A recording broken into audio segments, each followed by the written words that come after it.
शेतकरी मित्रांनो, जर आपली कोथिंबीर पीक हे 20 ते 15 दिवसाची झाली असेल तर त्यासाठी आपल्याला एक पहिली फवारणी करणे गरजेचे आहे. आज या व्हिडिओमध्ये आपण पहिल्या फवारणीसाठी कोणते औषधे वापरावे जेणेकरून आपल्याला चांगल्या प्रमाणामध्ये रिझल्ट भेटेल.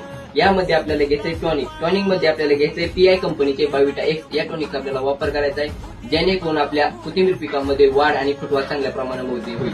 याबरोबर आपल्याला घ्यायचंय चांगल्या कंपनीचे बुरशीनाशकामध्ये आपल्याला जे घ्यायचे ते म्हणजे आपल्याला रोको या बुरशीनाशकाचा आपल्याला वापर करायचा आहे जेणेकरून आपल्या जे बुरशीजन्य रोग आहे कोथिंबीर पिकामध्ये यावर आपल्याला नियंत्रण मिळवण्यासाठी याचं जे प्रमाण आहे याचं प्रमाण आपण 40 ग्रॅम प्रति पंप आपण वापरू शकतात आणि जे बाविटाचं प्रमाण आहे ते आपण 40 ml प्रति पंप आपण वापरू शकतात. याबरोबर आपल्याला घ्यायचंय चांगल्या कंपनीचे विद्राव्य खतामध्ये आपल्याला जे घ्यायचे ते म्हणजे आपल्याला 1919 महाजन कंपनीचे 1919 या विद्राव्य खताचा आपल्याला वापर करायचा आहे जेणेकरून आपले जे कोथिंबीर पीक आहे या चांगल्या प्रमाणामध्ये वाढ होईल. या सर्व औषधाबरोबर घ्यायचे आपल्याला एक चांगल्या कंपनीचे कीटकनाशकामध्ये आपल्याला जे घ्यायचे ते म्हणजे आपल्याला सिजिंटा कंपनीचे कराटे या कीटकनाशकाचा वापर करायचा आहे जेणेकरून आपल्या कोथिंबीर पिकामध्ये जे रस शोषणारे कीटक आहे यावर आपल्याला नियंत्रण मिळवण्यासाठी आपल्याला सिजिंटा कंपनीचे कराटे या कीटकनाशकाचा आपल्याला वापर करायचा. याचं जे प्रमाण आहे याचं प्रमाण आपण 20 ml प्रति पंप वापरू शकतो. या सर्व औषधाबरोबर आपल्याला घ्यायचं चांगल्या कंपनीचे स्टिकर आपल्याला घ्यायचं आहे. याचं जे प्रमाण आहे याचं प्रमाण आपण 5 ml प्रति पंप आपण वापरू शकतात. असेच नवनवीन व्हिडिओ पाहण्यासाठी आमच्या पेजला फॉलो करायला विसरू नका. धन्यवाद.